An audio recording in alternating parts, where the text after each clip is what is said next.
Olá amigos, boa noite. Estamos aqui para mais um estudo Missionário da Luz, com essa obra de André Luiz, psicografado por Chico Xavier. Eu me chamo Ellen. Eu, César. Eu, Antônio Carlos. E eu sou o Marcos. Anteriormente, no capítulo 10, a gente viu sobre o fenômeno da materialização, onde a espiritualidade amiga, através de um médium, de uma grande disciplina, de toda uma organização, conseguiu fazer que um irmão desencarnado aparecesse aos olhos de um ser humano, ou seja, ele se materializou para que as pessoas ali pudessem o enxergá-lo, passar uma mensagem edificante. E agora a gente vai entrar no capítulo 11, que é o capítulo da intercessão, onde a nossa amiga Ellen vai começar a dar algumas orientações. Essa intercessão foi através de um sonho. E ela estava muito mexida devido a um relacionamento anterior, que ela era noiva de Noé, havia desencarnado. E logo em seguida, com o esposo, também desencarnou, e ela ficou muito mexida. E Alexandre falou para ela confiar nas providências de Deus, para que ela voltasse para a sua casa e confiasse, tivesse fé e fizesse muitas orações.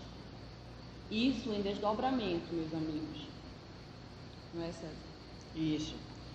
E a Esther tinha esse, como eu posso falar, esse luto, né, devido à perda do Noé, que era o seu noivo, como a Ellie bem colocou, e em curto espaço de tempo, o atual marido.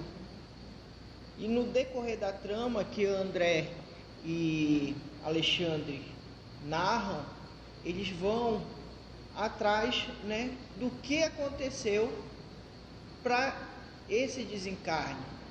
Que o desencarne do atual esposo, perdão o nome que eu esqueci, posso me ajudar? Raul. O Raul foi de um possível assassinato.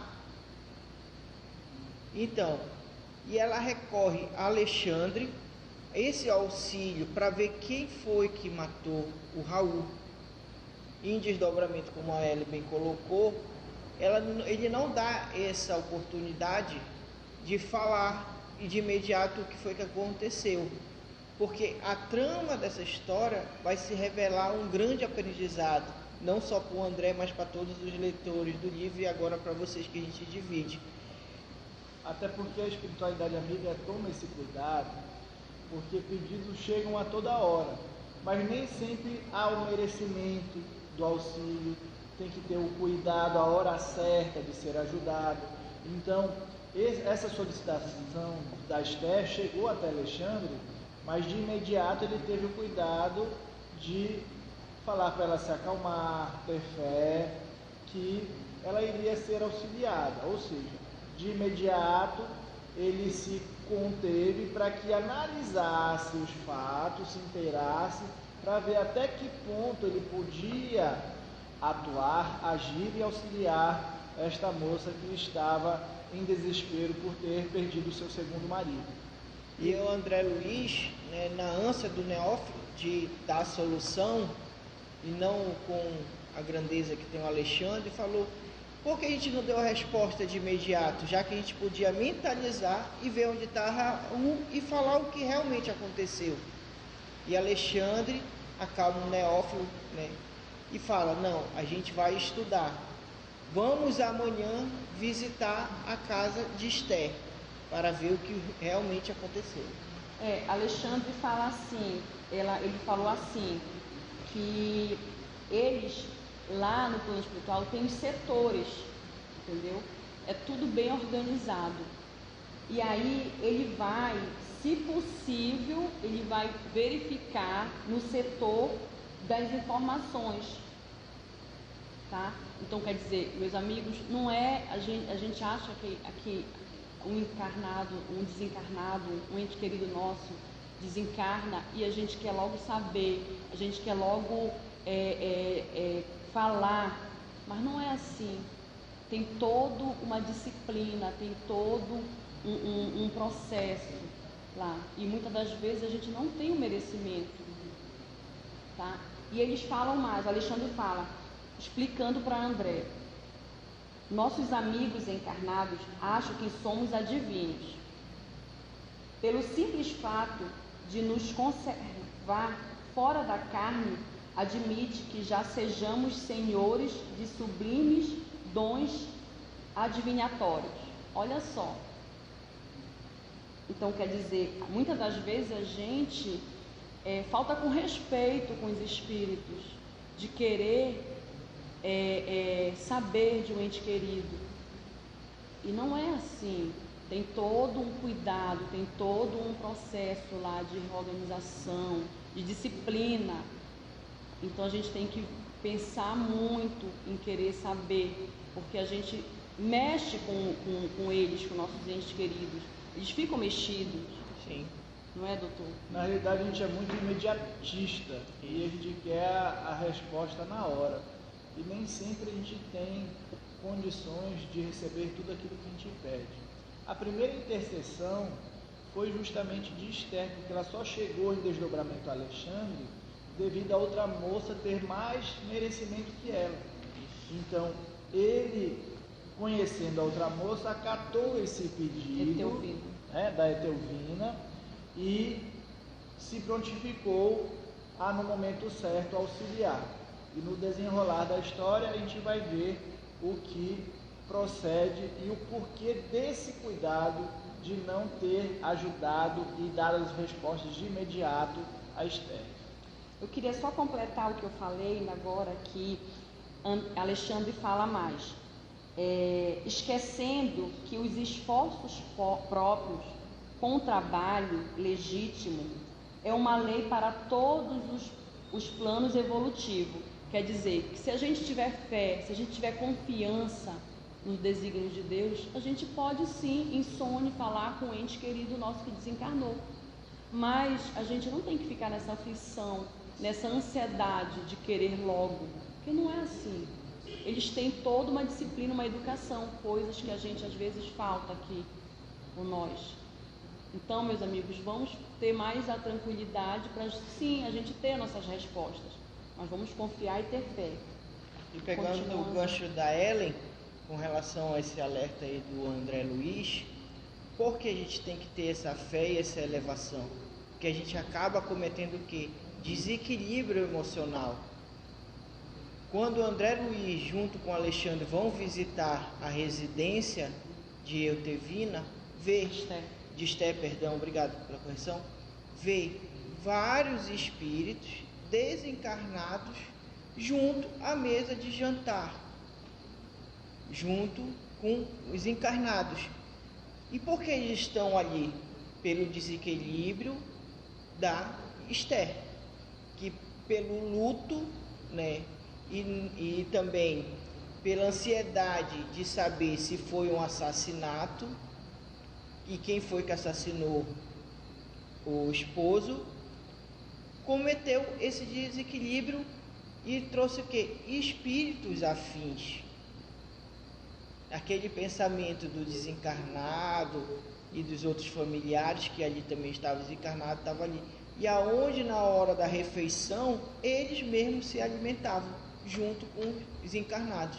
E André Luiz, vendo aquilo, fica assustado. Como já narrado em algumas outras histórias, né, de André Luiz, o susto com relação aos encarnados e desencarnados, que muitas vezes os desencarnados ainda agem como os encarnados, porque não tem essa percepção do desencarne, fica preso à matéria. Por isso acho que aquele alerta, né, que tem na Bíblia que Deus colocou, me diz aonde está o teu coração, que lá estará a tua riqueza.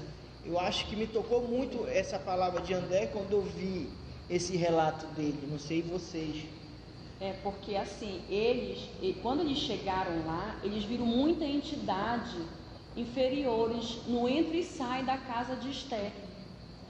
E assim, eles ficaram assim assustados, alarmados de ver tanta entidade entrando e saindo. E quando eles entraram na casa, eles estavam na mesa fazendo refeição,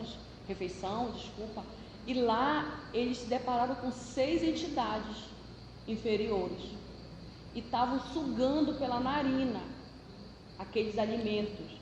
Então quer dizer que a gente tem que ter todo um cuidado na nossa mesa, ao sentar no nosso lar, tudo que a gente fala, a nossa vibração, o nosso sentimento, porque a nossa mesa é o armazém, onde a gente se congrega, a gente tem que agradecer o pão de cada dia, a gente tem que falar coisas boas, a gente tem que evitar gritos, palavrões.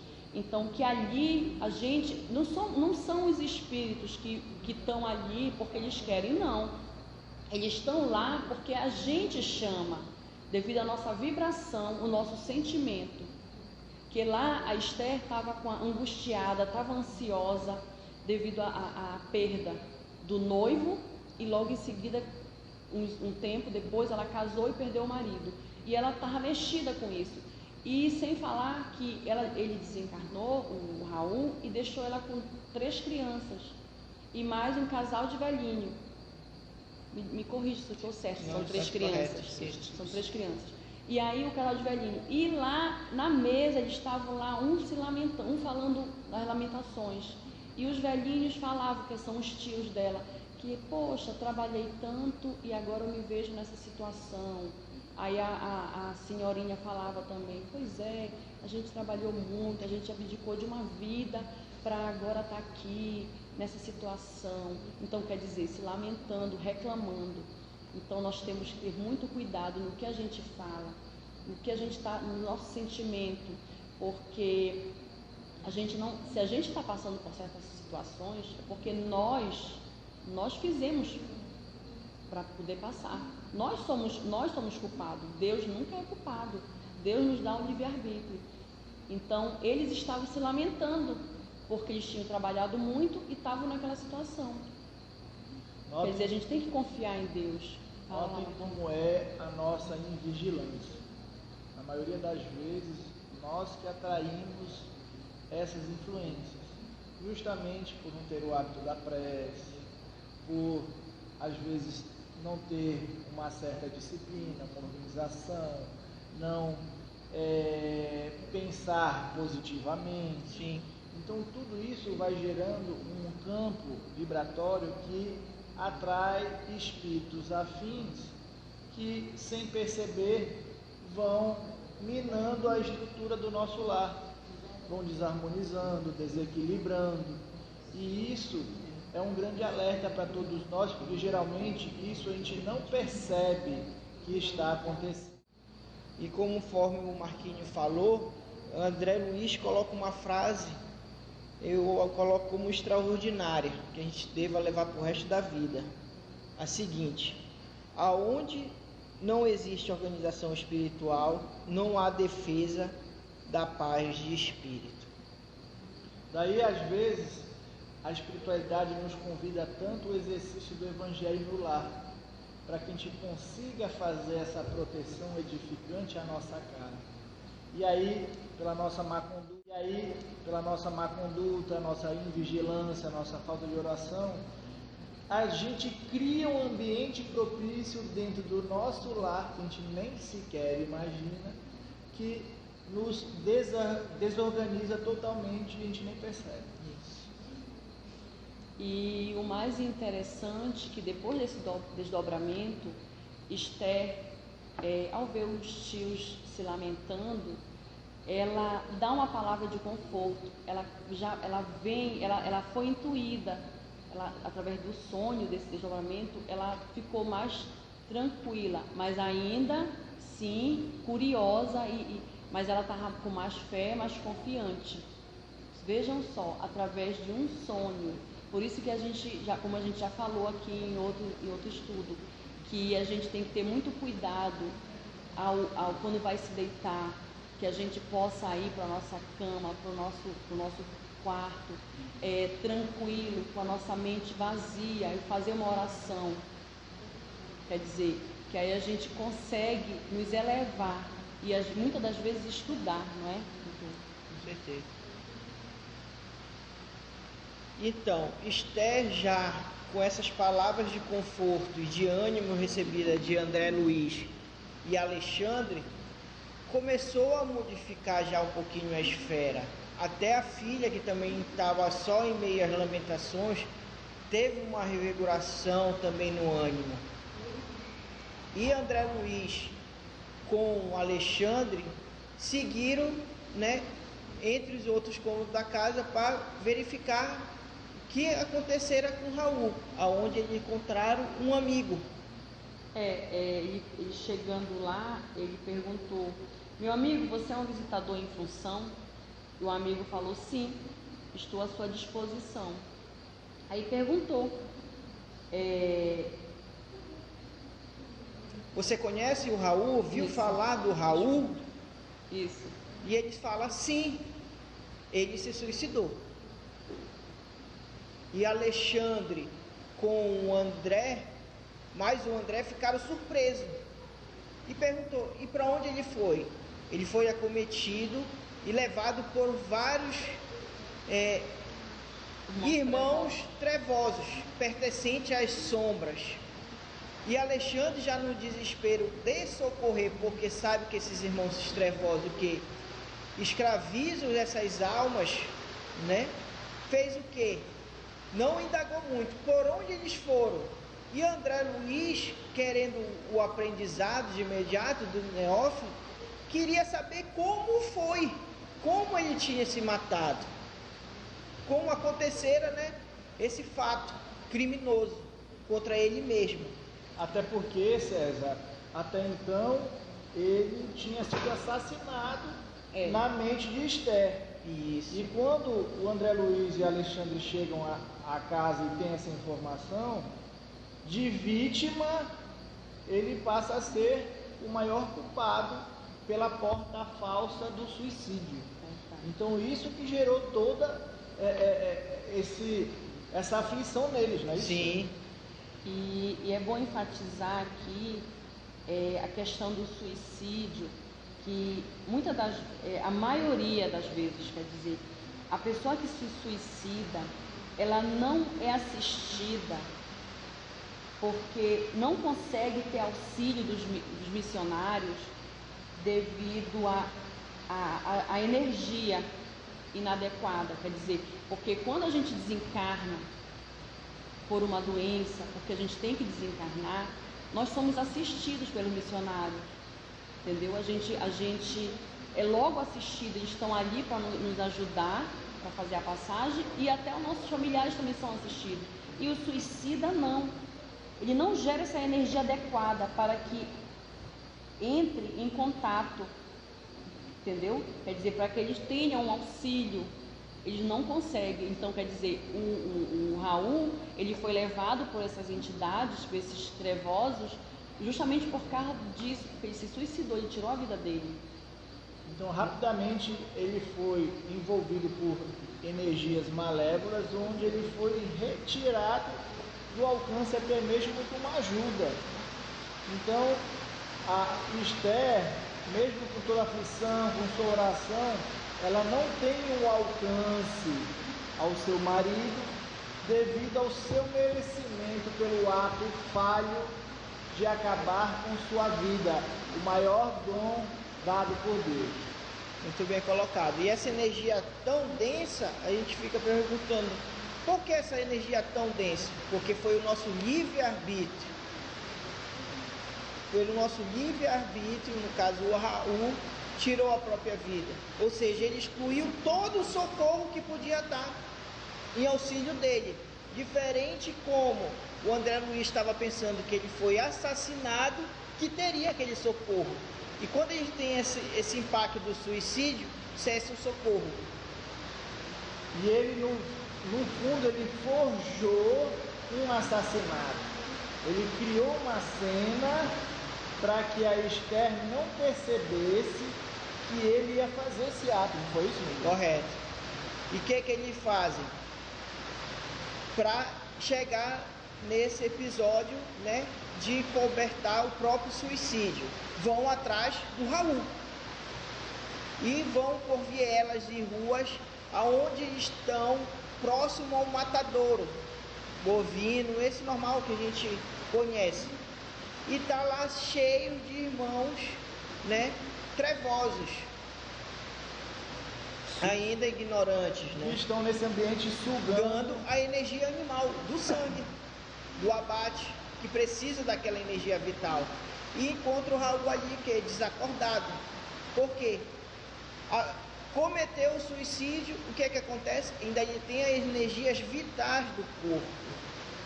Sugadas por esses irmãos. Exato. E ele fica tão assim convalescido que o André Luiz pergunta quem é aquele, né? Aí ele diz, é o irmão, nós estamos procurando, Raul, encontramos ele nem sabia onde estava. Ele estava ainda assim, obnubilado, não sabia se estava vivo, se estava morto, né? E para ele despertar um pouquinho, o Alexandre faz um fluxo magnético para ele, né? E vai tirando ele daquele local. Só que a presença do Alexandre, por ser um ser iluminado, luminoso, ele despertou os trevosos, que passaram a percebê-lo. Só que a luz dele ofuscava eles, e eles se bateram em retirada, né? Aí não tinha mais ninguém ali no ambiente que eles estavam do matadouro. E sugava até o sangue dos animais para absorver o princípio vital, né? Diz que todo animal também tem um princípio vital. Aí eles vão resgatando o Raul para conversar com ele. Aí o Raul vai despertando cada vez mais, e tem alguma coisa para contar para eles, porque é o seguinte, se eles despertarem demais o Raul vai cair, né? Em perturbação, porque ele vai começar a sentir a dor do tiro que ele deu, porque ele suicidou com um tiro no coração, né? E ele ia passar a ter uma angústia muito grande, a dor de ter se matado, né? O sofrimento que ele ia sentir no perispírito, né? Aí começa agora a resenha entre os três. Isso. O André Luiz, o Alexandre e o Raul. E o Raul quer confessar, porque ele declara que além de ele ser suicida, ele foi um criminoso. Aí desperta o que ele quer dizer com criminoso, né? Aí o André Luiz quer saber o que ele quer dizer com isso, criminoso. Aí vai... E engraçado que eu queria falar muito, assim, que Alexandre fala assim para André Luiz, que sirva para a gente também de não julgar, da gente não ser juiz com as pessoas, com os acontecimentos que às vezes acontecem, né? A gente vê em jornais, a gente vê tanta coisa horrorosa. Ele fala assim, Alexandre, para André: André, quebre a concha, pare de julgar, procure entender. Por mais odioso que seja este crime, e eles são, procuremos sempre uma forma positiva de elevar um bom pensamento, de desejar a estas almas uma meditação vibratória que nasça do interesse, não de absorver do crime, que cometeram, mas de amparar a queda que eles estão. Esta é a função divina que nós recebemos do Criador. Olha só, quer dizer, que nós temos que ajudar, impedindo esses erros, né? A gente fazer uma oração, a gente mentalizar coisas boas, porque já estão... Nesse esclarecimento do Alexandre para o André Luiz, que ainda era neófito, estava despertando na espiritualidade, mas muito perspicaz assim no conhecimento, ele explica que toda entidade assim mais evoluída tem que ter um grande respeito com as evoluídas, né? Que eles sempre demonstram um grande respeito, porque ele tem que entender que a atitude daqueles irmãos provinha do seu próprio grau de evolução moral e espiritual. Sim. Então eles têm que ponderar que isso era inerente deles. Eles não poderiam fazer com aquele grau de elevação que eles tinham, fazer alguma coisa mais elevada. Então você tem que ter esse respeito Isso serve para a gente também ter um controle com as pessoas, com cada um de nós. Com certeza. E Alexandre, vendo o estado, né, de perturbação que o Raul se encontrava, falou para o André: a gente não pode fazer o atendimento dele aqui nesse local insalubre. Vamos ter que redirecionar ele a um hospital, a um posto, né, aonde foi encaminhado.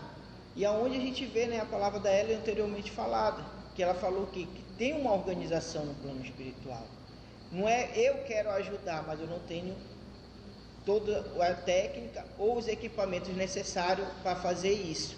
E eles redirecionam aonde tem o aparelho, né, e a técnica.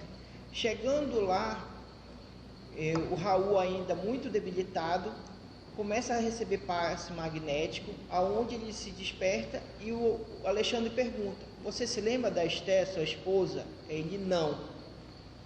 Ainda com amnésia, né, do fato que ocorreu pelo suicídio e também da sua energia drenada pelos vampiros, ele ficou atordoado. Então, o que foi? Foi incrementado ainda mais passe magnético, que ele voltasse. Foi que quando ele despertou, com a dor no peito, gritando: meu peito está dilacerado, chama o médico, chamou por Esther para ajudar. Esther não estava lá, chamou pelos filhos, e os filhos não estavam lá, e foi o que Alexandre falou: você, Raul, no dia que colocou aquele revólver no peito e deu um tiro, aquele projeto dilacerou o seu coração, e naquele mesmo dia você parou a sua vida terrena. E hoje você se encontra desencarnado aqui, e vamos auxiliar. E Alexandre fala para o André Luiz: voltaremos daqui a 78 horas, que é o estado que ele vai se recompor, para a gente conversar com ele.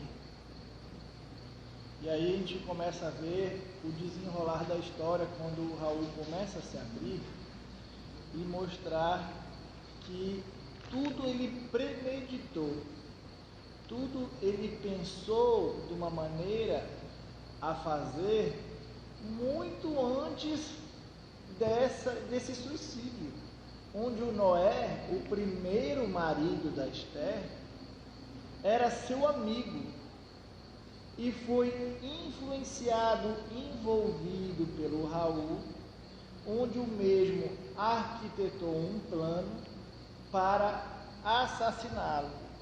Então ele pegava veneno e diluía aos poucos e dava para o seu amigo, entre aspas, com interesse na sua esposa, na Esther. E que o Marquinho acabou de narrar dessa vergonha, na verdade, né, que o Raul tentou justificar o suicídio, como o Marquinhos acabou de falar. Isso foi depois das 78 horas, né, de adaptação ao plano espiritual. E agora vocês devem estar perguntando: como foi que cruzou Noé e Raul? O Noé era um grande amigo do Raul e resolveu trazer o Raul da cidade interior para a capital. Quando ele chega lá, o Raul, ele vê que o Noé tinha uma noiva esplendorosa, a Esther.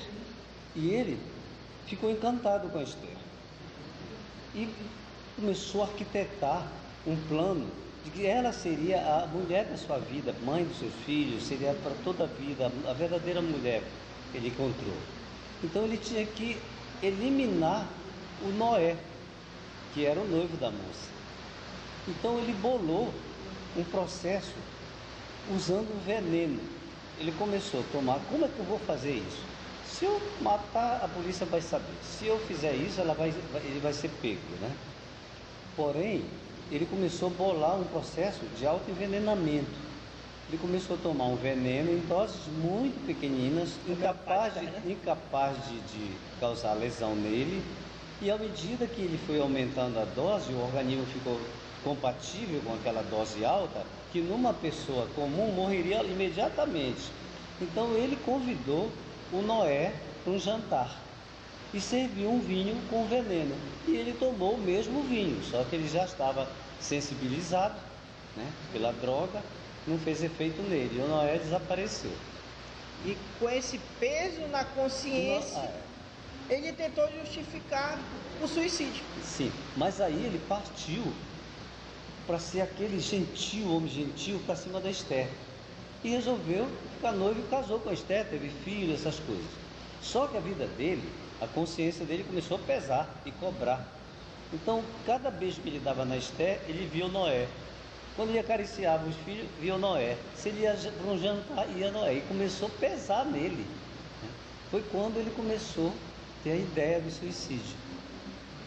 Ele arquitetou um plano para que a Esther não soubesse o que ele queria fazer. Então se passou por um assassinato. E aí a gente descobriu que ele se suicidou. Ele preparou até a arma para que não tivesse digitais, para que ninguém percebesse que tinha sido ele próprio. Aí na própria investigação não acharam digitais na arma. Então veja a astúcia dele de arquitetar sua própria morte para que aquelas pessoas não percebessem que ele era o principal causador de todos esses maus atos. Ele fez isso porque ele não queria envergonhar os filhos, a família, e não queria expor a família. Agora, meus amigos, olha só, a lei do universo é tão clara e perfeita. A consciência dele começou a pesar, a cobrar, e ele não aguentou e se suicidou, não é? Então, olha só, então que nós possamos ter, né, mais confiança em Deus, que a gente possa ser mais verdadeiro, que a gente possa fazer sempre coisas boas, levar sempre luz para os nossos amigos.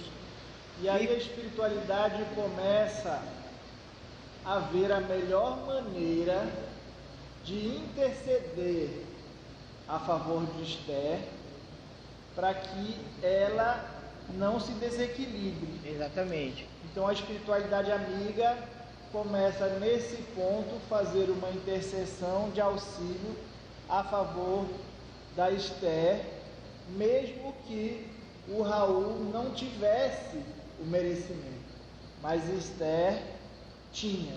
Porque a intercessão foi por causa da Esther. Vejam só, é como se fosse assim, essa preparação, essa intercessão do casal era para que um seja o remédio do outro, não é? Exatamente. Porque um seja o remédio do outro.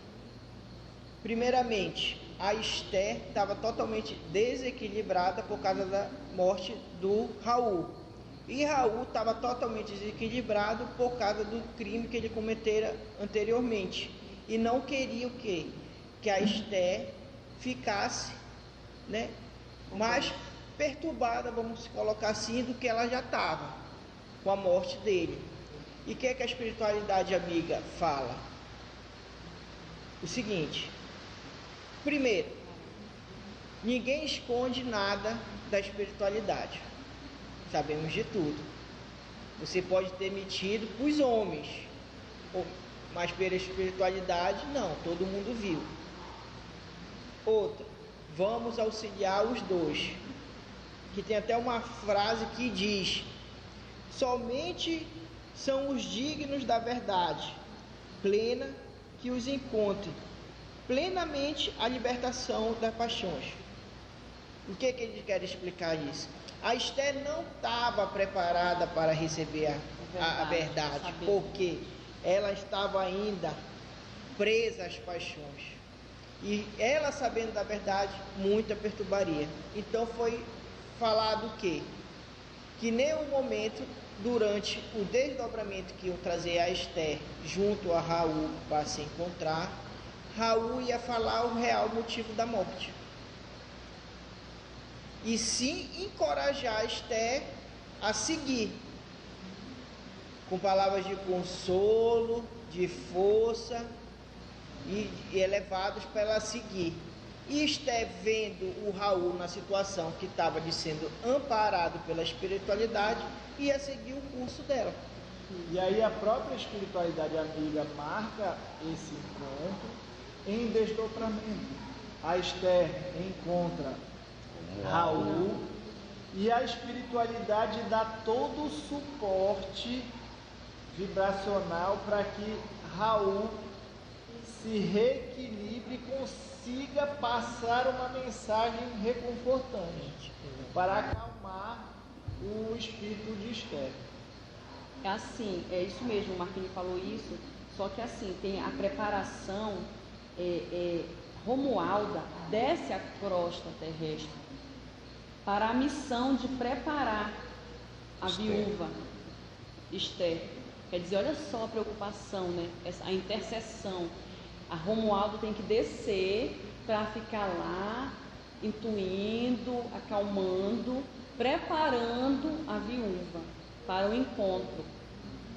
Isso demonstra, né, que não só o desencarnado precisava do equilíbrio, o encarnado também precisava para acontecer esse encontro. Isso. E a irmã nossa, Romualda, era de outro plano, com uma outra função, que foi lá para socorrer. Para fazer esse socorro, né? Para reerguer a energia, né? 2 semanas ela ficou lá com a Esther para reerguer, para dar uma força para que ela possa ficar bem no encontro, porque como um ia ser remédio do outro, então ela tinha que estar bem para ele se confortar e pagar o que ele fez, porque o suicídio é um crime, ele ia pagar, e ela voltasse para o seu lar tranquila. E Alexandre fala para Raul, vamos conceder esse encontro para que vocês se reequilibrem. E André Luiz, né, fica olhando todo esse amparato espiritual e fica perguntando, né, qual o tamanho do merecimento para esses irmãos nossos que entram nessa porta falsa do suicídio. E Alexandre fala, não importa o tamanho do abismo que se encontra qualquer irmão, que Deus sempre vai amparar, não importa a distância. E Alexandre sempre firme, né, no seu pronunciamento e de grande também, como eu falo, de grandiosidade de aprendizado, né, que hoje a gente julga qualquer coisa, né, qualquer pessoa, e ele não, vê que todo mundo, né, é passível de erro, e quem garante que a gente não caiu nesse erro vidas passadas? O Alexandre coloca isso para André. E quando o encontro acontece, o que se espera, que se esperava, acontece. Como? Esther vê Raul no seu leito, né?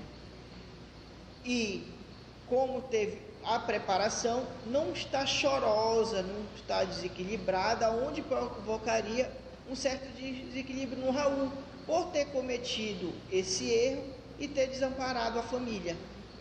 E Esther, vendo o Raul sendo amparado pela espiritualidade, se conforta sabendo que o seu esposo está sendo cuidado, e se conforta. E faz aquela pergunta que o Alexandre falou para Raul, caso ela pergunte, não vai falar nada. Me fale para me ficar em paz. Quem cessou a sua vida? Quem o lhe matou? E Raul nessa hora enche os olhos de lágrimas, intuído pelo Alexandre, e diz à sua esposa, não se preocupe com o assassino, que a justiça de Deus não falha e sempre encontraremos oportunidade para reparar os nossos erros. E André Luiz ficou surpreso com as palavras de Raul, calmas, tranquilas, passando um conforto para sua esposa. Quando André Luiz fixou o olhar, ele viu que na realidade Alexandre que emanava esses sentimentos, intuía Raul a falar daquela maneira.